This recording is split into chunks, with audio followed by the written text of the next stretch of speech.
Welcome to Mamma's kitchen. இன்றைக்கி வந்து நம்ம லஞ்சுக்கு தேங்காய் பால் சாதம்னு சொல்லிட்டு ஒன்று பண்ண போகிறோம். ரொம்ப டேஸ்ட்டாக இருக்கும். அது எப்படி பண்ணுறதுன்னு சொல்லிட்டு பார்ப்போம். ரொம்ப சிம்பிளான திங்ஸ் தான்.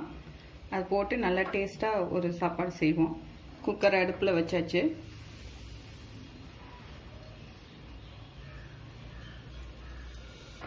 ஒரு 3 ஸ்பூன் ஆயில் விட்டாச்சு. எண்ணெய் ஹீட் ஆயிடுச்சு. இப்போ வந்து பார்த்தீங்கன்னா ஒரு 2 பட்டை, ஒரு 4 கிராம்பு, 3 ஏலக்காய், கொஞ்சம் பிரிஞ்சி இலை, அதாவது பிரியாணி இலைன்னு சொல்லுவாங்க இல்லையா, அது வந்து ஒரு 2 போட்டுக்கணும். நல்லா வதங்கிடுச்சு. இதுக்கு ஆனியன் தேவையில்லை, பொரிஞ்சிடுச்சு. இந்த ஸ்டேஜில் வந்து ஒரு 1.5 ஸ்பூன் அளவுக்கு வந்து இஞ்சி பூண்டு பேஸ்ட் போட்டுக்கணும். ஒரு 4 பச்சை மிளகாய் எடுத்து இதை நடுவில் வந்துட்டு லைட்டாக கீறிக்குங்க. இந்த 4 பச்சை மிளகாய் போடணும். இப்போ இந்த இஞ்சியும் பச்சை மிளகாலாம் போடும்போது பார்த்தீங்கன்னா அடுப்பை சிம்மில் வச்சுக்கணும். ஏன்னா நம்ம ஆனியன் போட்டு வதக்கலை, வெறும் இஞ்சி பூண்டு பேஸ்ட்டு போட்டு வதக்கிறதுனால சிம்மில் வைக்காமல் நம்ம ஹையில் வச்சோம்னா அப்படியே போயிட்டு இதில் ஒட்டிக்கும் குக்கரில். அதனால் சிம்மில் வச்சு கொஞ்சம் வதக்கிக்கோங்க. இப்போ கருவேப்பிலை கொஞ்சம் ஆட் பண்ணிக்குவோம். கொஞ்சம் வந்து புதினா தழையை ஆட் பண்ணிக்குவோம். இப்போ கொஞ்சம் நல்லா அப்படியே வதக்கி விடுங்க. அந்த இஞ்சி பூண்டோடைய பச்சை வாசம் போகிற வரைக்கும் கொஞ்சம் வதக்கிட்டு இதுக்கு மேலே அப்படியே வந்து நம்ம எடுத்து வச்சுருக்க ரைஸ் நல்லா கழுவிட்டு அந்த தண்ணியை வடிச்சிட்டு அந்த ரைஸை வந்து நம்ம இதில் போட்டுக்கணும். இஞ்சி பூண்டு பேஸ்டோடைய பச்சை வாசம் போயிடுச்சு. இப்போ வந்து பார்த்திங்கன்னா நம்ம 1 டம்ளர் அரிசி எடுத்து வச்சுருக்கேன். இதை நல்லா கழுவிட்டு தண்ணியில் ஒரு கொஞ்சம் நேரம் ஊற வச்சுட்டு நல்லா தண்ணியை வடிச்சிட்டேன். இப்போ நம்ம அதை வந்து இந்த அரிசியை இதில் போடுவோம். அரிசி போட்டாச்சு. இப்போ வந்து அந்த உள்ளே இருக்குது பார்த்தீங்களா ஆயில், அதில் வந்து நல்லா கிளறிக்கணும். இந்த அரிசியை ஒரு 2-3 நிமிஷம் வந்து நல்லா வந்து கிளறணும். எதுக்காக அப்படின்னா பார்த்தீங்கன்னா இந்த அரிசியை வந்து நல்லா அந்த ஆயில்லையே கிளறிட்டோம்னா சாதம் வந்து குழையாது, நல்லா உதிரி உதிரியாக வரும். அதனால இந்த அரிசியை வந்து பார்த்தீங்கன்னா ஆயிலே நல்லா கிளறி விட்டுக்கணும். பாருங்க, நல்ல அதில் அந்த எண்ணெயிலேயே வதக்கியிருக்கோம் பாருங்கள். இதுக்கப்புறம் வந்து பார்த்திங்கன்னா நம்ம தேங்காய் பால் விட்டுக்கலாம். இதில் வந்து என்னென்னா மெயினாக நம்ம அரிசிக்கு எப்பயுமே வந்துட்டு தண்ணி வைப்போம். தண்ணி வைக்கக்கூடாது. தண்ணிக்கு பதிலாக நம்ம ஃபுல்லாக தேங்காய் பால் தான் ஊற்றணும். தேங்காய் பாலும் பார்த்திங்கன்னா திக்காக எடுத்து அந்த திக்கான தேங்காய் பால் தான் ஊற்றணும். அப்போ தான் வந்து இதில் நல்ல டேஸ்ட் இருக்கும். தண்ணி விட்டோம்னா உங்களுக்கு அந்த டேஸ்ட் வராது. இப்போ வந்து பார்த்தீங்கன்னா தேங்காய் பால் பாருங்கள், திக்கான தேங்காய் பால் நான் எடுத்து வச்சுருக்கேன்.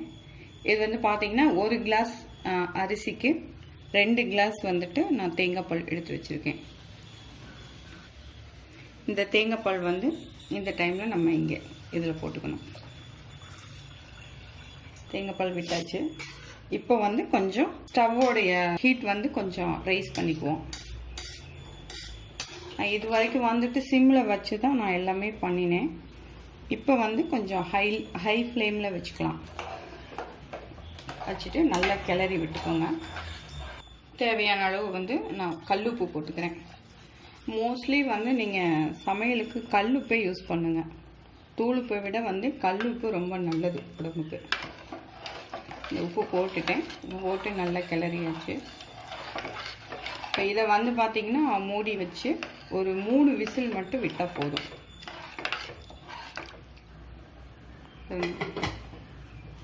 குக்கரை நான் மூடி வச்சிட்டேன். இப்போ இது வந்து ஒரு 3 விசில் வர அளவுக்கு நம்ம வைக்கணும். கொஞ்சம் கேஸ் வரட்டும். இதில் வந்ததுக்கப்புறமா நம்ம வெயிட் போடுவோம். பாருங்கள், நான் மூடி வச்சு ஒரு 2 நிமிஷம் ஆயிடுச்சு. இப்போ வந்து பார்த்திங்கன்னா ப்ரெஷர் நல்லா வருது. இப்போ இந்த டைமில் வந்து நம்ம வெயிட் போட்டுக்கணும். எப்பயுமே வந்து பார்த்திங்கன்னா குக்கரில் மூடின உடனேயே நீங்கள் வெயிட் போடாதீங்க. கொஞ்சம் நல்லா ஏர் வரும்போது அப்போ நீங்கள் வெயிட் போட்டிங்கன்னா உங்களுக்கு எந்த ப்ராப்ளமும் வராது. இப்போ இந்த சாதம் வந்து பார்த்திங்கன்னா பிரியாணி மாதிரி இருக்கும். இது சண்டேஸ்லலாம் கொஞ்சம் நீங்கள் எப்போயுமே பிரியாணி தக்காளி சாதம் இந்த மாதிரி பண்ணுறதுக்கு பதிலாக இப்போ இந்த மாதிரி வந்து தேங்காய் சாதம் பண்ணிவிட்டு சைடிஷ் வந்து ஏதாவது ஒரு நான்வெஜ் சிக்கனோ மட்டனோ எதுனாலும் சைடிஷ் வச்சுக்கலாம். அப்படி வந்து நான்வெஜ் சாப்பிட பிடிக்காதவங்க பார்த்திங்கன்னா வெஜ்ஜில் உருளைக்கிழங்கு செஞ்சு சாப்பிட்டிங்கன்னா இந்த சாதத்துக்கு ரொம்ப நல்லாயிருக்கும். ரொம்ப சூப்பராக இருக்கும். பிரியாணி டேஸ்ட்டில் இருக்கும். செஞ்சதுக்கப்புறம் நான் காமிக்கிறேன், நீங்கள் பாருங்கள். இப்போ வந்து பாருங்கள், கேஸ் இறங்கிடுச்சு. இப்போ நம்ம வந்து ஓப்பன் பண்ணி பார்ப்போம் எப்படி இருக்குன்னு. பாருங்கள் இப்படி இருக்கும். இதை வந்து நல்லா கிளறி விட்டுக்கணும். பார்த்து கிளறுங்க, உடைக்காமல் கிளறணும் சாதத்தை. பாருங்கள்,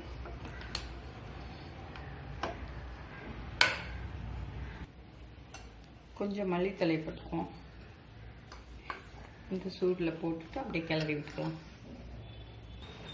பாருங்க, இப்போ அப்படியே லைட்டாக அப்படியே பரட்டி விடுவோம்.